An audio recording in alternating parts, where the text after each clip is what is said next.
Please come over to our house tonight. I want to treat you to a meal I've prepared just for you. In a normal family, this would be grateful, but I harbor doubts about my daughter-in-law Julie's attitude. Just 3 days ago, I had scolded Julie for neglecting her child-rearing duties under the excuse of her part-time job. Yet now, Julie, who never cooks, suddenly wants to treat me to a meal. What's the reason behind this? As I pondered this, my response was delayed, and she added, "I'm always in your debt, aren't I? After you scolded me the other day, I finally woke up. I need to be more like a mother." Well, if you've understood that, I'm happy. Despite my doubts about Julie's true intentions, I decided to indulge in her kindness. Julie greeted me with a smile that seemed almost too extravagant. "Welcome.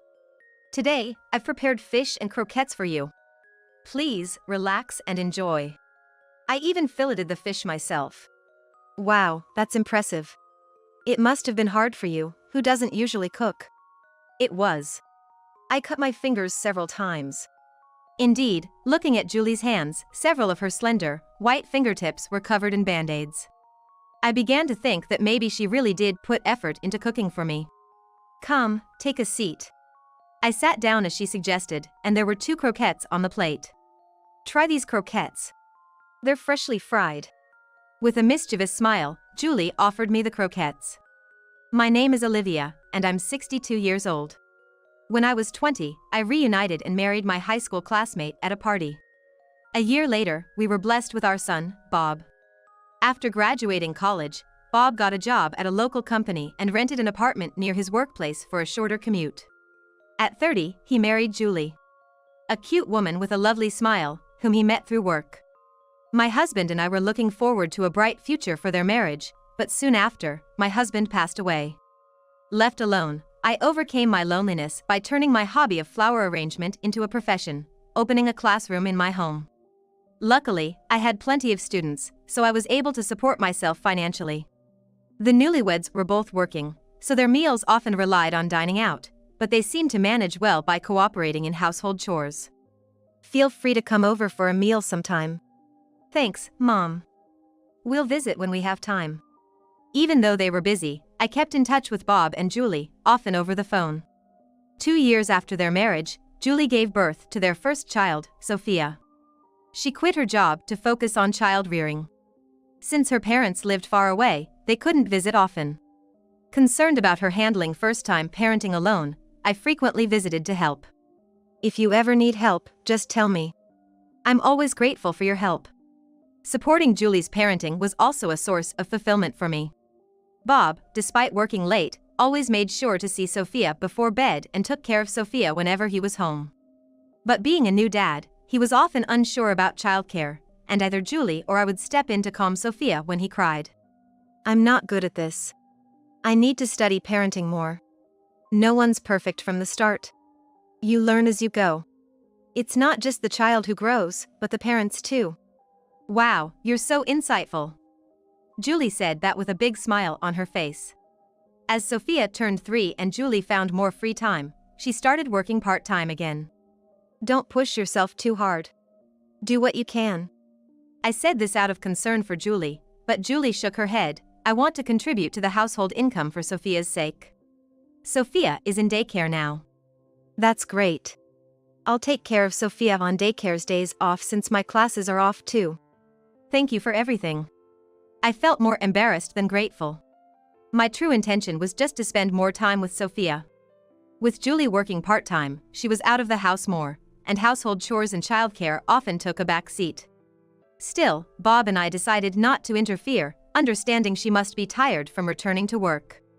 On my days off from teaching flower arrangement classes, I'd often take care of Sophia, suggesting to Julie and Bob, "Why don't you two go out for a movie or something, have some alone time?" "Where's Mommy and Daddy?" "Mommy and Daddy are off to power up so they can keep protecting you, Sophia." Wow, that's amazing. Yet, when Julie returned from their rare date, she looked exhausted. Seeing her deep sigh, I asked, "Didn't have fun?" "Not really, it was so crowded." Bob replied to her, looking unhappy. I wondered if my good intentions had unintentionally caused them trouble. Months passed, and one day, Julie came over with Sophia. "Are you off to work again today?" Yes, I'll be busy all day, so please take care of Sophia, Julie said, bowing her head. I found it odd. Isn't your job at the local supermarket? Is it that busy all day? Julie hesitated for a moment, then said, I've increased my hours recently. After a few months, I realized my income wasn't rising as much as I'd hoped. She quickly changed the subject. Anyway, can you teach me your cooking sometime? Sophia loves it. I didn't press further, agreeing with a smile, sure, when we find the time. But I felt that day might never come. From then on, Julie not only left Sophia with me but also started asking me to do their house cleaning and laundry. Entering their home, I'd often sigh at the sight. It was clear Julie hardly touched the cleaning or laundry. Even with more work hours, shouldn't you be able to handle this much? Grumbling to myself but not wanting to leave it as it was, both for hygiene and Sophia's sake, I started cleaning right away. Opening the fridge, I found it nearly empty, with used ready meal containers carelessly tossed in the sink. It was heartbreaking to see Sophia living in such conditions, quietly drawing in the living room. My dissatisfaction with Julie grew day by day, eventually leading to a confrontation. Please take care of Sophia today, and the cleaning too. Oh, and can you throw out the piled-up newspapers as well? Julie said, about to leave as usual. Hold on a minute. I have something important to discuss with you, I said sternly. Julie, taken aback by my tone, turned around. I'm not just a convenient babysitter for you to dump Sophia on every time you use work as an excuse. I know. I feel bad about it and I'm reflecting on it. Really? It doesn't seem like it. Confronted with my stern tone, Julie momentarily halted her rebuttal. Not only Sophia but also pushing the cleaning and laundry onto me. Do you think I'm some kind of maid? I didn't mean that. Then why don't you try to do some of it yourself? I'm just so tired from work every day. I sighed at her repeated excuse. I understand you're tired, but there are ways to manage. Like learning easy recipes or doing a bit of cleaning daily. It's sheer laziness, I must say. I knew I was being harsh, but I felt it was necessary. I felt that if I didn't speak up like that, Julie would continue to take advantage of my kindness indefinitely. I didn't want Julie to think it was okay to leave all the housework and childcare to others. If we couldn't speak honestly out of fear of ruining our relationship, we couldn't call it a good one. Sometimes, you have to be tough. I'm sorry. I'll be more careful. Julie apologized with a sulky face. That night, I called Bob, timing it with his return from work. I spoke harshly to Julie about taking responsibility for the household and childcare. Did she mention anything to you? No, nothing. But why say such things? That's between me and Julie, not something for you to interfere in. Bob replied, slightly annoyed. It's not nonsense. You saw how dirty the house was, how much laundry there was. Why don't you, as her husband, say anything? Bob sighed audibly. I always clean up when I get home. Julie's tired from her new job. Besides, the old-fashioned idea that housework is only a woman's job is outdated. That's not the point. You're tired from work too, right? Why don't you both cooperate? The way things are, it's just not right. All right, I'll talk to Julie about it. Bob promised, though unconvincingly. After that, Julie gradually stopped pushing housework and childcare onto me. I was relieved, thinking she had reflected. However, when Sophia started elementary school, things seemed to revert back to how they were. On the weekends, Sophia always comes to my house with a backpack to stay the night, and even on weekday nights she often comes to my house for dinner. Sometimes, after school, Sophia wouldn't go straight home but instead head to my place with her backpack, saying, "Grandma, I'm home." "That's not right, this isn't your home," I'd say with a laugh, to which Sophia would seriously reply, "Well, I'm gonna eat here anyway, might as well stay over tonight, right?" Julie seems to still be using her part-time job as an excuse for coming home late. Bob, too, has been coming home late more often since his promotion, and his business trips to other states have increased. It's understandable given their positions, but leaving an elementary school kid alone with both parents away. Dinner should ideally be eaten at home with family. Do I bother you when I come here, Grandma? Sophia looked at me with sad eyes, so I hurriedly said, "Of course not. I love it when you enjoy my cooking so much." "But doesn't your mom cook for you?" "Sometimes when she's home, she heats up pre-made meals or boils water for instant noodles." Sophia answered as if this was a sign of her mother's kindness. All right, you can stay over tonight. Again, Julie's shortcomings seemed to come to the fore. Sighing, I pulled out Sophia's dirty clothes from her bag. What's this?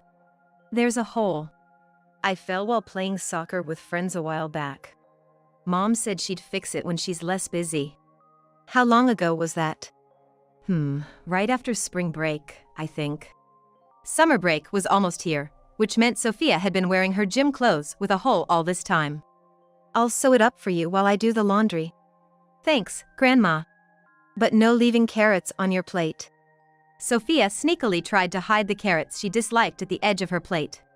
You need to eat your veggies to grow big and strong. I pretended to be stern, and reluctantly, Sophia put the carrots in her mouth, making a face at their taste and texture. The next morning, I visited Bob and Julie's house and ran into Julie just as she was leaving. Julie, enough is enough. What's the matter with you, yelling so early in the morning? You're giving me a headache. Julie frowned with an annoyed expression.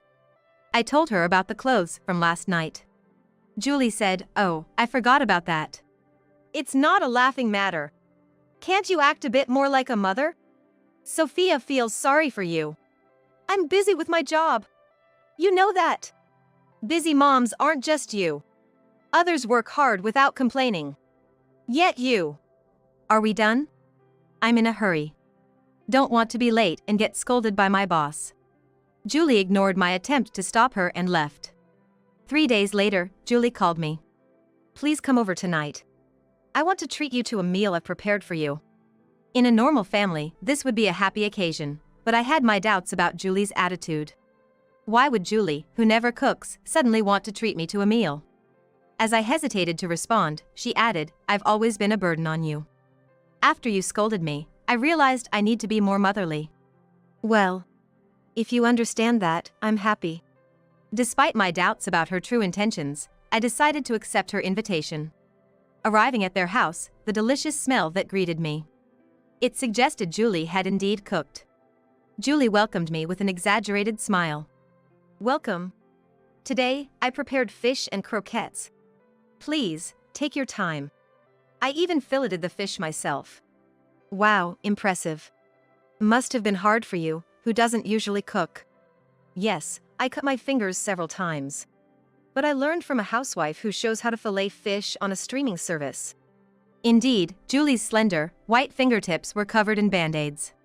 Maybe she really did put effort into cooking for me, and I slightly revised my opinion of her. Come, have a seat. As I sat down, I noticed 2 croquettes on the plate. Let's eat these croquettes while they're still warm. Sounds good. Sophia isn't back from school yet. Let's enjoy the croquettes. Just then, the front door opened, and Sophia's energetic voice called out, I'm home. Oh, you're back already. What? Grandma's here too. Sophia and I high-fived with joy. Mom made croquettes today. Go wash your hands first. These were prepared for Grandma. It's okay. Sophia would want some too. But... Julie looked perplexed. After washing her hands, Sophia rushed to my side and sat down next to me. Wow, these croquettes look delicious. No, you can't have those. I made them for Grandma. Julie scolded with a stern face, but I smiled and said, I'll just take the thought. Go ahead, eat them while they're still warm. I passed my croquettes, meant for me, to Sophia, who must have been hungry. Thank you, Grandma. Just as Sophia was about to bite into the croquette, Julie shouted in a voice I'd never heard before, No. Not that one. What's wrong, Mom? Sophia stopped and looked at her mother, puzzled. Sorry for startling you. That croquette actually has carrots in it, which you hate, right? I'll make you another one without carrots later. Hearing this from Julie, Sophia let go of the croquette. You still need to eat your veggies. They're tasty, give them a try. I encouraged her with a smile. Sophia hesitated, then suddenly said, Grandma, can you check if there's a letter in the mailbox? I think there might be one. Curious, I stepped outside to check, but found no letters. Sophia was clearly stalling to pick out the carrots from her croquette, such a transparent plan. I chuckled to myself. There was no letter, I said, returning to find the croquette split in half, as expected. But Sophia sat with a troubled look, facing the halved croquette. What's wrong? Aren't you eating? Grandma, there's something weird about this croquette. It has a bone in it. A bone? What do you mean? I examined the croquette and indeed, something sharp and bone-like was poking out. When I split it with my chopsticks to remove the carrots, this bone popped out. It's strange for a croquette. What's this about, Julie? Julie remained silent, looking down. Further investigation revealed not just one bone, but several, chopped into pieces and stuffed into the croquette. It could have caused a serious injury if eaten unknowingly. The reality in front of me sent chills down my spine. Julie had said she filleted fish for grilled fish, but could the bones have mistakenly ended up in the croquette? No, that seemed impossible. It's impossible that such a large chunk of bone could have been mistakenly put in. It's more reasonable to think it was intentionally added. Let me check something. When I said, standing up, Julie tried to stop me, but I brushed her arm off and headed to the kitchen. I rummaged through the trash and found the fish head, but no other bones. Strange, where did all the bones go? Back at the table, I broke open the other croquette, which turned out to be just a normal one. So you went that far, Julie? Anger and disdain for Julie welled up inside me. Then Bob came home from work. What's all this noise? I could hear it from outside. Oh, Mom, you're here. What happened? I revealed to Bob the entire plot that had just unfolded. Julie, is what Mom's saying true? Julie glared at me in silence. I'm asking why there were bones in the croquette. I don't know. Maybe the bones from the fish I filleted earlier stuck to my hands by accident. Julie's desperate excuses continued. It wasn't just a few small bones. How could such large chunks accidentally end up in there? And why did you try so hard to stop Sophia from eating that particular croquette? But You can't answer, can you? You knew about the bones in that croquette. I pulled Sophia close and glared at Julie. If Sophia had eaten that unknowingly, it would have been disastrous. Are you even fit to be her mother? It's not like that. It wasn't Sophia I hated, it was you. Julie's confession followed, cornered and loud. The room went silent for a moment, then I smiled slyly. You just gave yourself away. Julie's face showed immediate regret. The bone-filled croquette was meant for me. The other one was fine. So, you really hate me that much? Is this true, Julie? Why would you do something so foolish? Bob interrogated her. Julie then feigned fear. I'm sorry. I've been enduring your mother's bullying since we got married. But I never told you because I didn't want to worry you. What are you talking about? I had no recollection of such behavior, but Julie went on to claim, even when I come home tired from my part-time job and try to take a break on the sofa, you immediately demands, start cooking now, or clean the room. You show a completely different face when Bob is around, like a demon or a devil. She portrayed me as if I were some kind of monster. That's not how it was. As I was bewildered, Sophia tugged at my sleeve. Mom's lying. She always comes home late and tells me to eat at Grandma's. I've never seen her cook at home. She does nothing. Grandma did everything for me. Hey, don't talk nonsense. Julie yelled, face red, as her child revealed the truth. So that's how it was. I was always busy with work and often came home late, so I didn't know about home. I never imagined Julie was such a terrible mother. I'm sorry, Sophia, Bob said, stroking Sophia's head. People who work part-time usually consider their family situation, right? Yet you're always busy? Do you need Mom's help every day? Bob asked skeptically. Sorry, I lied. My part-time job ended early, but I was stressed from the unfamiliar work and wanted some time to unwind. You were so kind and caring, I took advantage of that. I'm sorry, I was wrong. I'm reflecting. Julie's demeanor suddenly turned meek. You promised to talk to me about any problems before we got married, remember? I'm sorry, Bob. No, it's my fault too. I used work as an excuse to dump everything on you. I'm reflecting. So, promise me you won't do such foolish things again. Thank you, Bob. I don't want to do that again. I promise. As the couple's relationship seemed to mend, I noticed Julie smirking. Julie, you're hiding something from us, aren't you? What are you talking about? I'm not hiding anything. I've reflected on my past actions and decided to live for Sophia and our family. You're having an affair, aren't you? I confronted Julie with the fact I'd kept to myself. Julie's gaze wandered as she retorted, "Don't say such ridiculous things." That's enough, Mom. It's cruel to accuse Julie like that when she's already repenting. Bob interjected, taking Julie's side. I pulled out a brown envelope from my bag, opened it, and urged, "Can you still say the same after seeing this?" What is this? No way. The envelope contained a report from a private investigator I'd hired.